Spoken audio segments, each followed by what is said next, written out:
My guest today, Jeffery Shaw, started his self-employment lifetime career at the age of 14 years old, selling eggs door to door.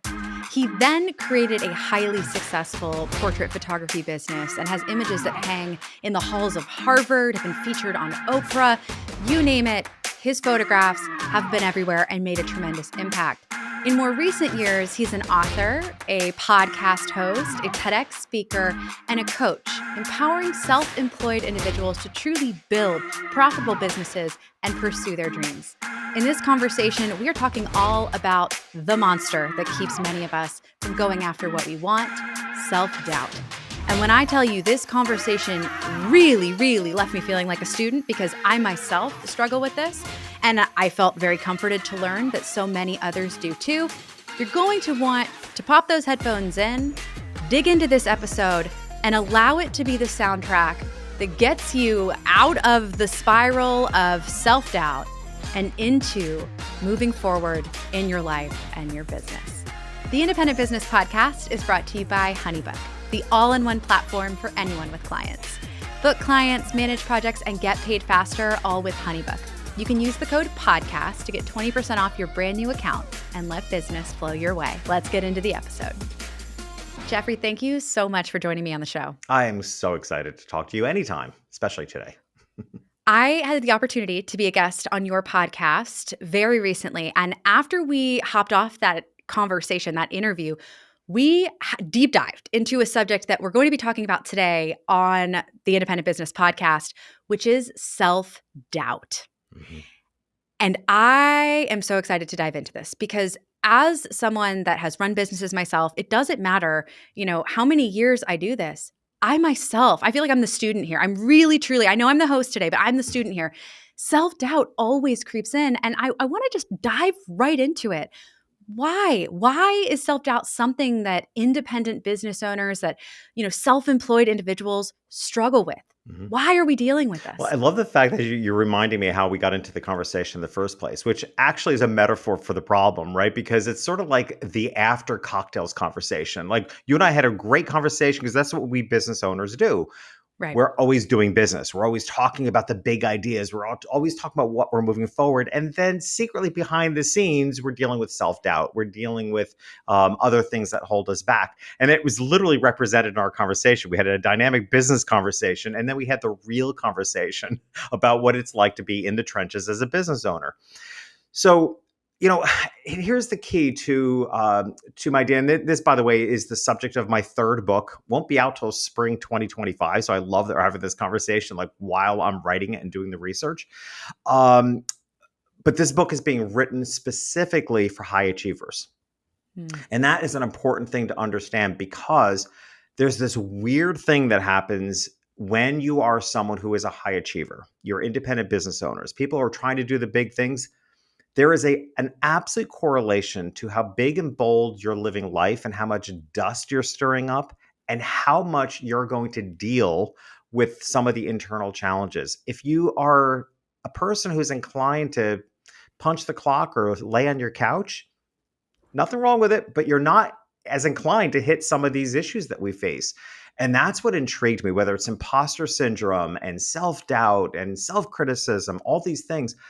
I've always said being in business for ourselves is like personal development on steroids, right? Because we experience everything faster, harder, deeper. We get, our personal growth is accelerated. But that's why I'm writing this book specifically for high achievers who are probably even somewhat surprised that they're still dealing with self-doubt, but in fact, it's actually increased. Yes. Okay, wait, let's dive into the increase because one thing I'm really curious about is whether self-doubt goes away as you grow in your career, as you build your business and, you start expanding and having success, or whether it gets worse. What have you started to uncover there? Absolutely. I hate to use the word worse, right? Does it get worse? Does it get more frequent? Does it become more prevalent?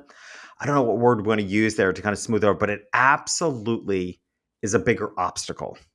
And here's why. And my research is already showing this, that when asked, and I have a survey, which we can share with your listeners, but I'm doing a survey because I'm doing research, scientific research. But here's the thing, Natalie, there is almost no research on the negative impact of self-doubt.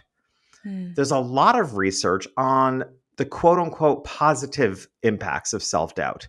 There correct. are Yes. books written about, the wonderful parts of self-doubt. Well, you know what? For those of us that are independent business owners living life in the trenches and I don't think we see anything positive about self-doubt. It just sucks, and let's call it what it is.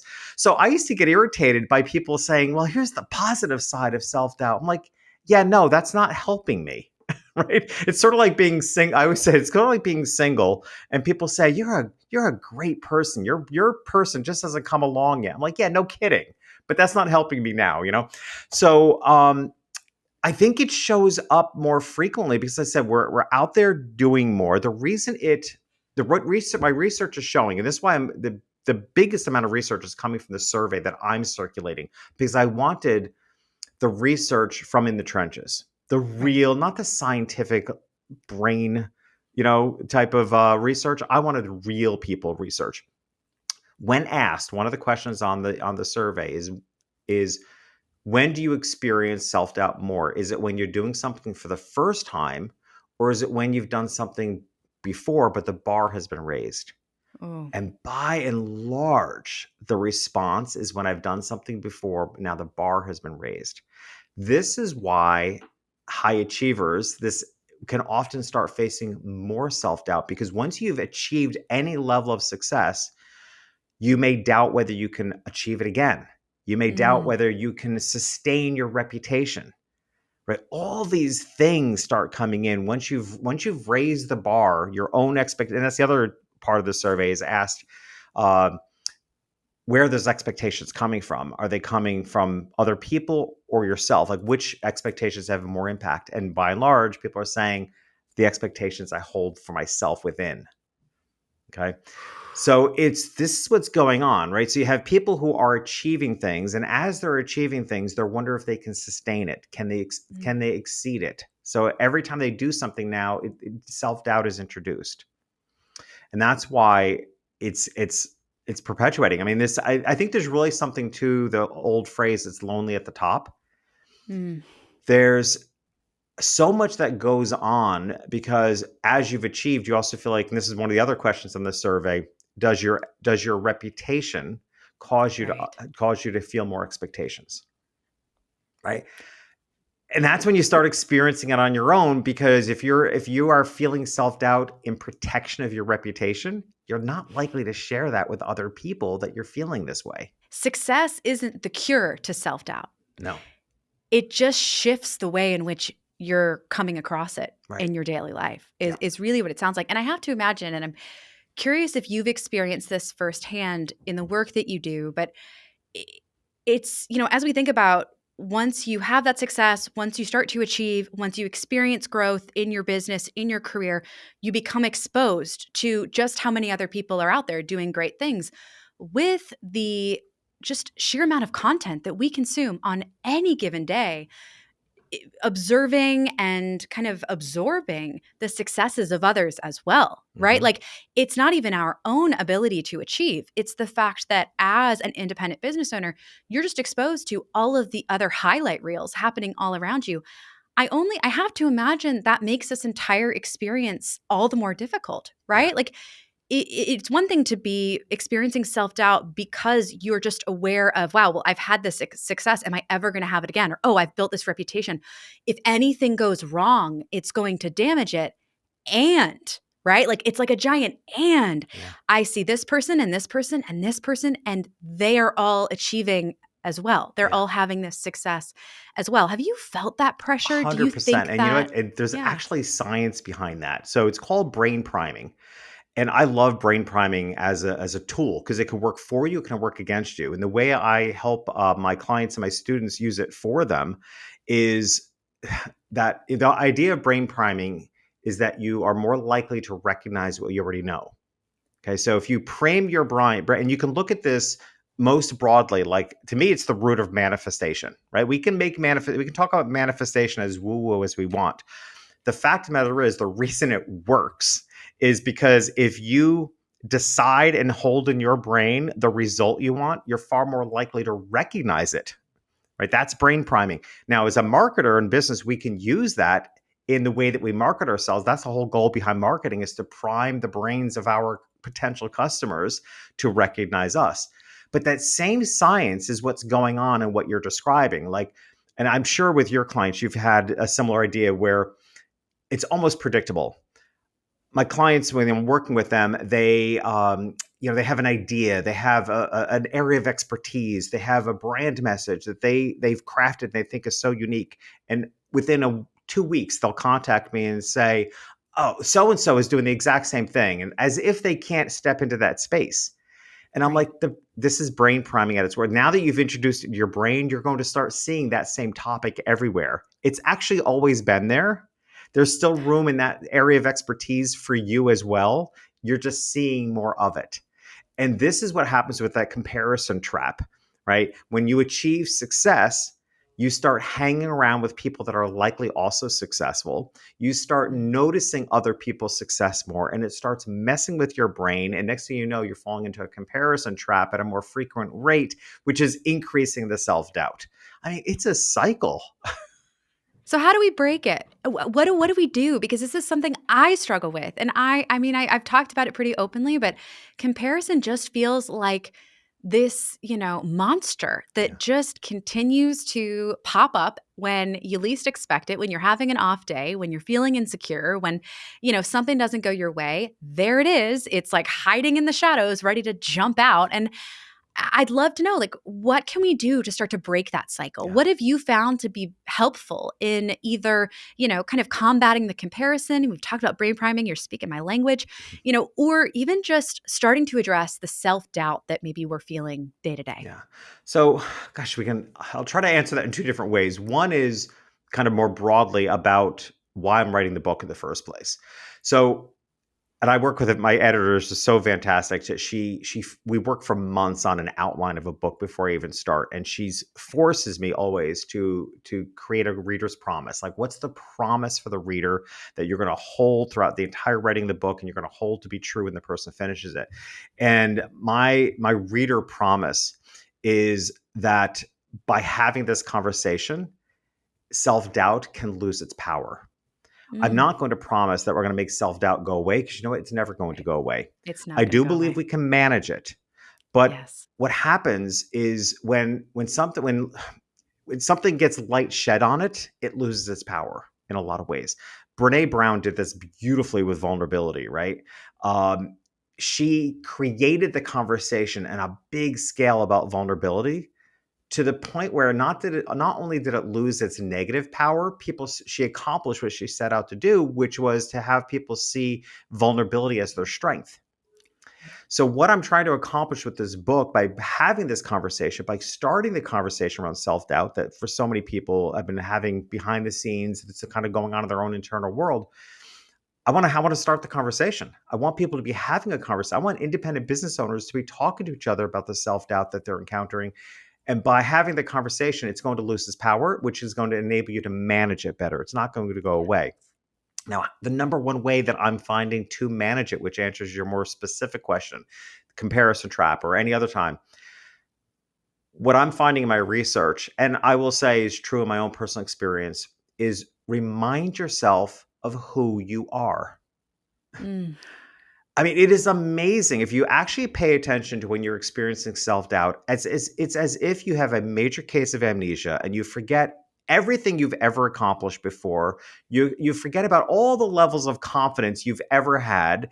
You forget about all the things, even if you're doing something new, you forget about other bold things that you did in your life. It's amazing what we completely forget, what we've accomplished and what we're capable of and who we are, because we're damn cool by being independent business owners in the first place.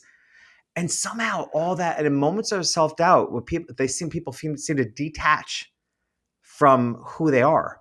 So number one thing to manage it is to reconnect with who you are, what makes you who you are, what makes you tick, what you've accomplished. And kind of hand in hand to that, but also a really helpful tool, is to pay attention to how other people see you. Hmm.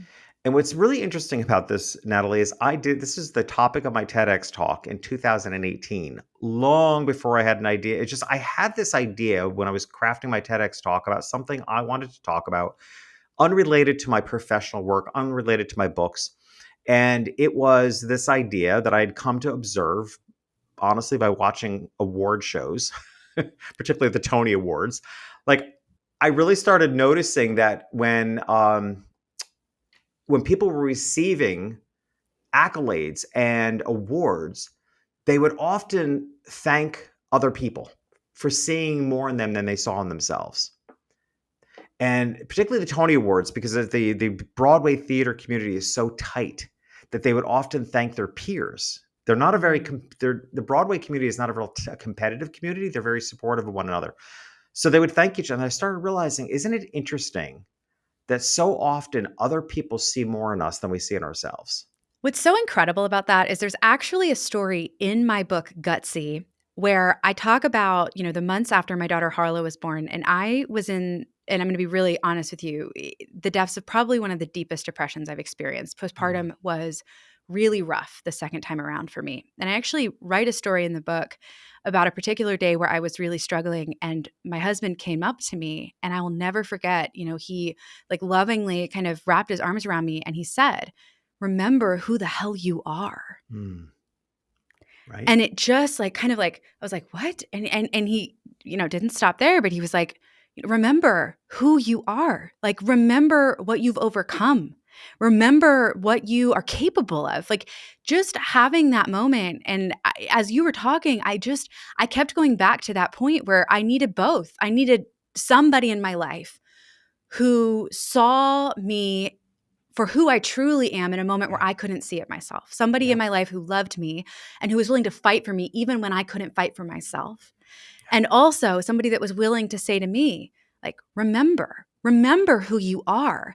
And I think, it's so beautiful and so powerful, that simple statement of just, don't forget who you are. Don't yeah, forget, what you've had to overcome to get to where you are today. Don't forget what you've walked through, the risks you've taken, the leaps of faith, right? The hope that you've had for your own life and your own future in those moments where maybe you're struggling for one reason or another. It can be so easy to lose sight of that. And I absolutely love, the encouragement to everyone around also asking others like how they see you. I yeah, remember when I did a rebranding exercise several years ago, the individual helping me with the process said, to actually reach out to 3 people who know you and love you and ask them, what is it that you love about me? What do you think my superpowers are? Just simply asking that question. And I'll never forget getting these responses back and just feeling sort of like, wait, that's how they see me? yeah, yeah, That's what they think about me? And that the way that your chest kind of swells and you sit up a little bit taller, and I absolutely love that. I'm curious, as your career has grown and you've had success, you've written books, you've spoken on stages in front of hundreds, thousands of people, is there anything for you in the moment? Like if you're in a moment where the pressure feels intense, where the stakes are high and the self-doubt comes creeping in when it really shouldn't.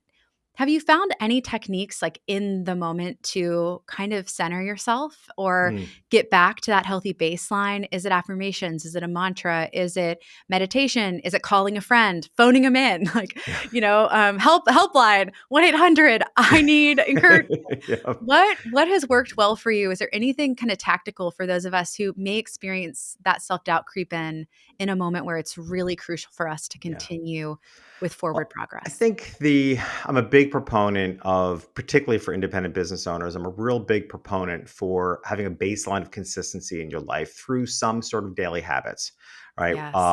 Whether it's meditation or a walk, journaling, um, you know, we have to have some kind of baseline of consistency of our own groundedness, because the world we're living in is so chaotic as Right. business owners, right? Where things are coming in all different directions. We're wearing all the hats.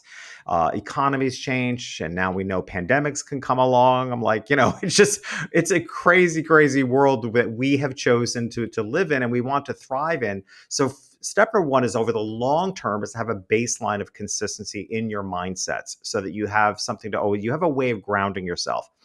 But in the heated moment, and the way you're asking the question is reminding me of, what does it feel like to either walk out on stage when it's an intimidating audience, or what does it, when you have those moments, those crisis moments of self-doubt. Again, you could say that leading up to that moment, affirmations and all those wonderful, sweet things are great. But in the crisis moment, I recommend having in your back pocket a shutdown phrase. And that's exactly Hmm. what I call it. And that's how I teach it to my students at my Self-Employed Business Institute. I teach them, have a shutdown phrase, because it's going to come in. That voice of self-doubt is going to come in, and just tell it to sit down and shut up. Like whatever it is that you need, I've got this, like whatever, but there's a difference between an affirmation and a shutdown phrase. And in the crisis moment of self-doubt, be prepared with the shutdown phrase. And mine literally is sit down and shut up. Like, I just know that person just needs to, that critic just needs to sit down. All right. So that's what I kind of recommend. That, and, combined with, again, that to me is the crisis moment. The other thing is, and I think particularly for service-based businesses, Hmm. just remind yourself who you're serving. And Yes. that's how I handle stage fright, by the way. And I still get very nervous before every speaking gig.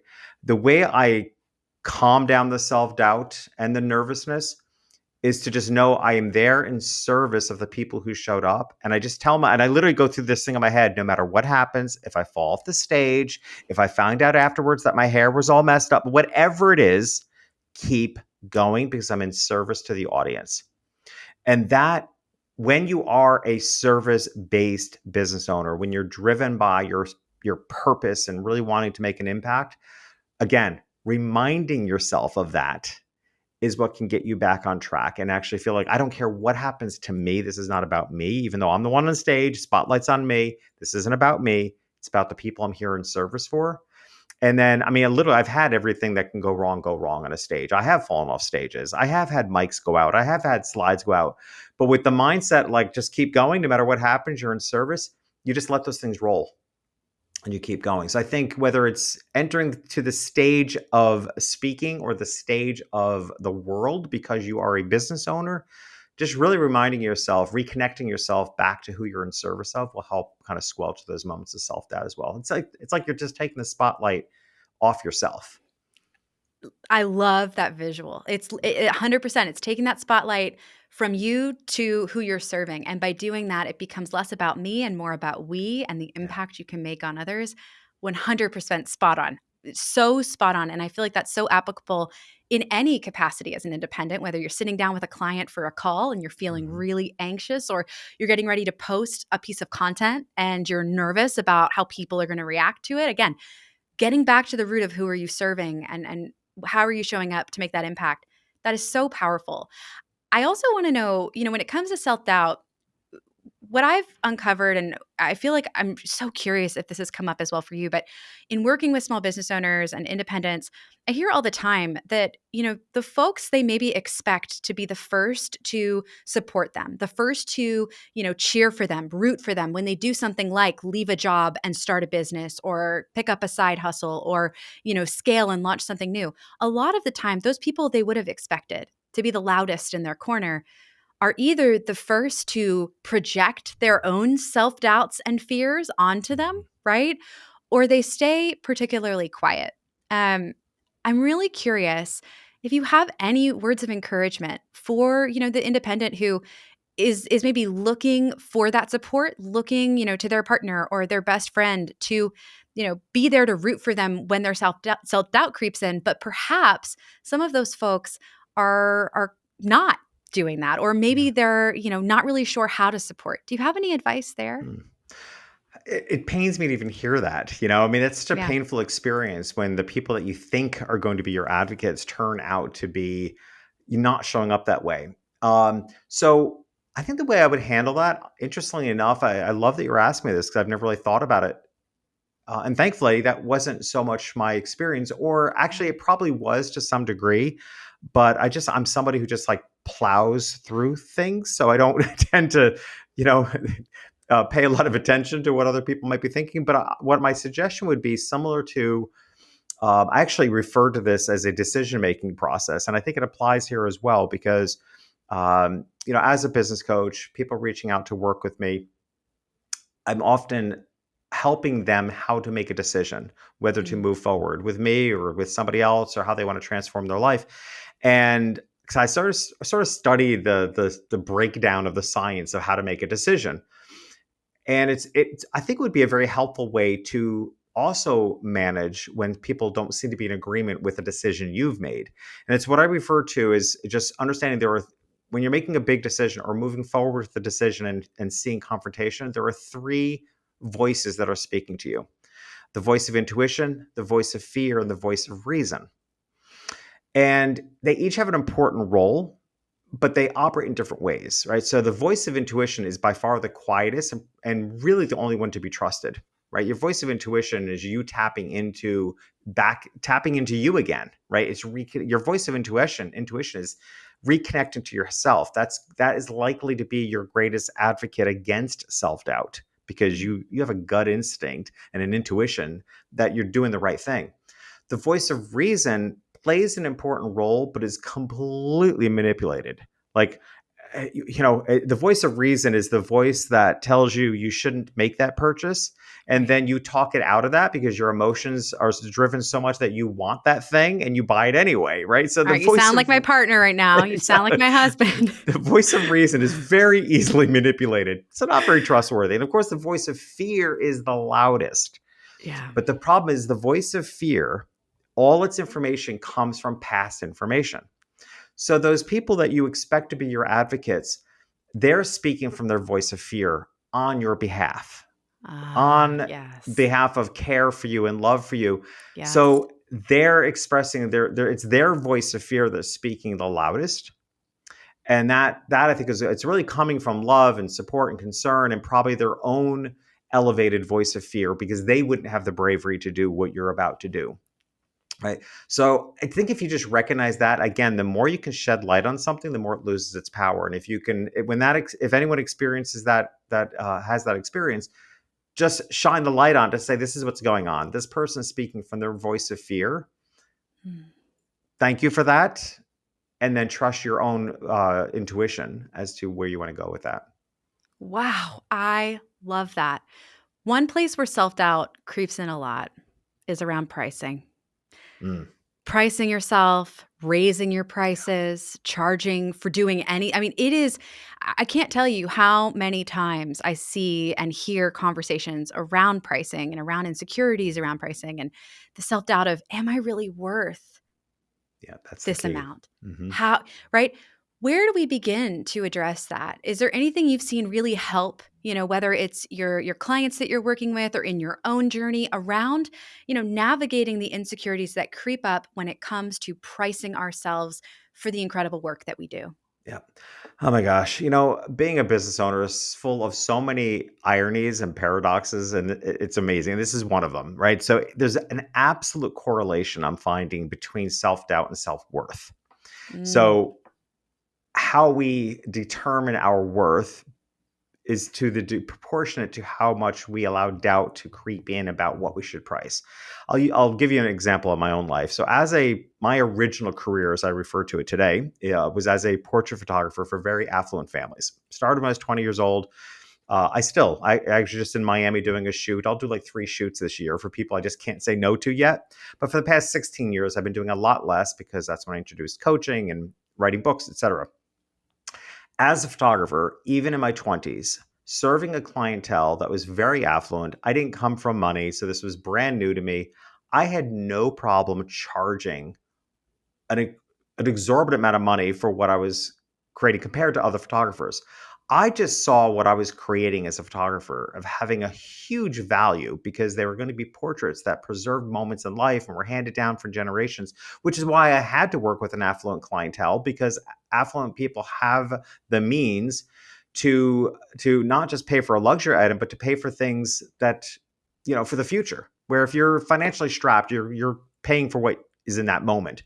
Right. So that's how I ended up with that market, because I realized, okay, I needed to work with people who have the discretionary income to pay for beautiful portraits that their children will enjoy in the future. So for whatever reason, I had no problem charging. I saw a huge amount of value in what I was creating. I felt a sense of worth. I always say maybe a little bit because I was a cocky 20 something year old, but I had a high sense of worth and I charged a lot of money.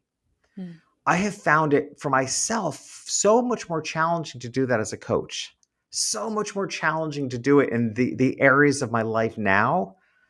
And I believe this is the reason why, and this is how self-doubt connects to self-worth.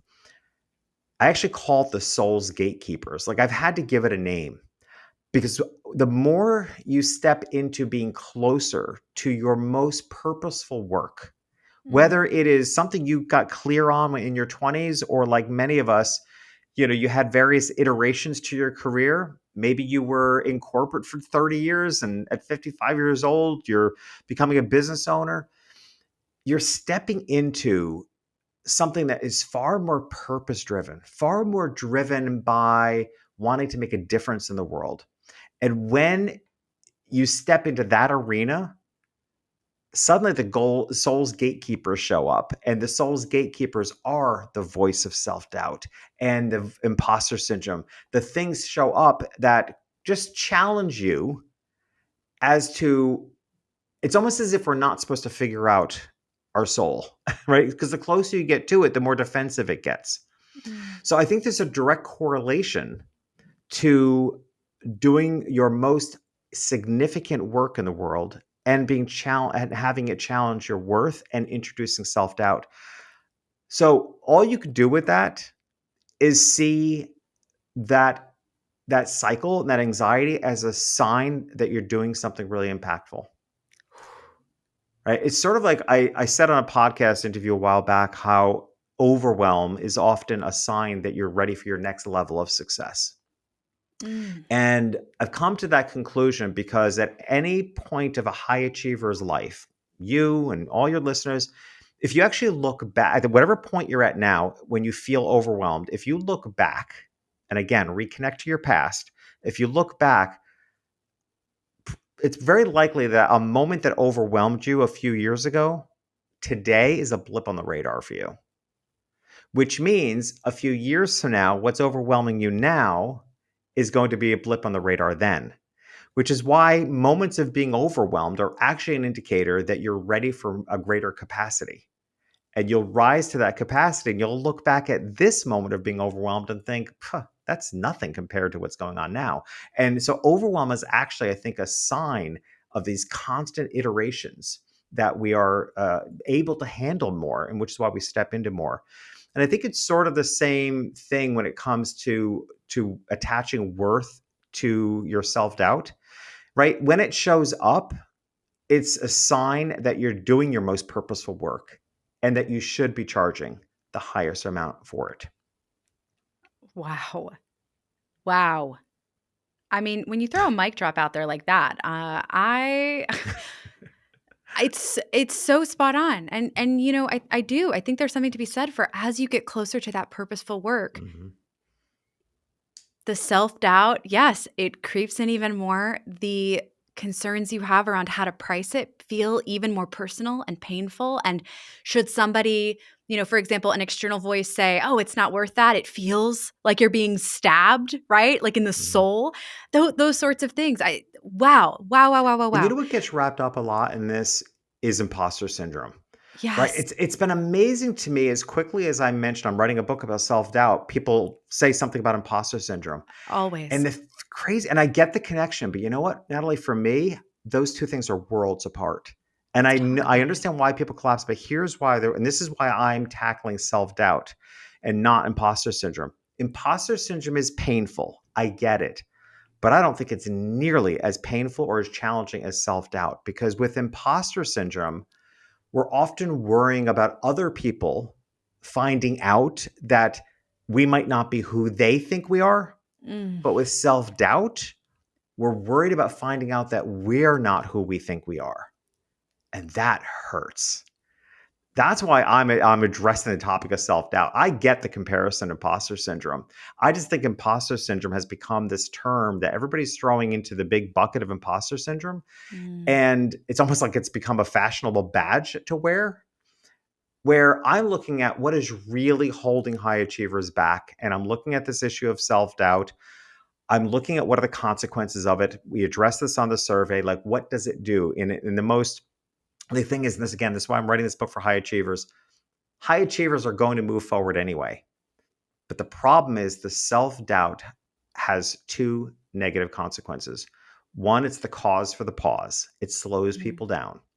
In the book, I plan on interviewing some Olympic level athletes about timing, right? And one of my aspirations, I haven't found this person yet, but I'm looking for a high diver. Now imagine you have a high diver standing on the end of a platform about to plunge who knows how many feet into the waters, spinning in the air. Your timing can't be off a fraction of a second. right. How do you not let even the slightest moment of self-doubt enter your brain? I want to unpack that. I want to understand what is going on in their brain that they don't allow even a fraction of self-doubt come in, because if that throws off your timing, it could be life-threatening. All right. So one of the biggest consequences of self-doubt is the pause that it Right. causes, Right. right? What Right. opportunities might you have missed? What speed at which you were moving forward where you slowed down and somebody else ran ahead of you, right? Mm-hmm. And then the other is, which I think is a more prevalent problem, is that so often people end up being 80% in. They're not 100% in when they're experiencing self-doubt. They're dipping their toes in the water instead of diving in full force. And I think a lot of people sit in this constant cycle of self-doubt. They're all in at 80%, but they're not in at 100%. And I think if with better management of self-doubt, I think we can overcome that. Wow. This has been so incredible. And once you get that interview with that high diver or any Olympic level athlete for your book, Yeah. we're going to have you come back on the show and dig into it because I need to know. I need to know how they do it. Right. I always close out my episodes, Jeffrey, with one final question. And it is this. And there's no right or wrong answer, but I'm always intrigued to know what your perspective or take on it is. Jeffrey, what do you believe differentiates the businesses that succeed from the ones that fail? Hmm. Oh my gosh. Um, Persistence, Mm, resiliency. I mean, in my own life, I will always say I've never been the first one out of the gate, but I'm always the last one standing. Right. I mean, I have in my various careers, and I'll say right now as a speaker, I'll use that as an example. Like I have yet to really grab at the level of being a professional speaker at the level that I think I'm capable of or that I'm shooting for.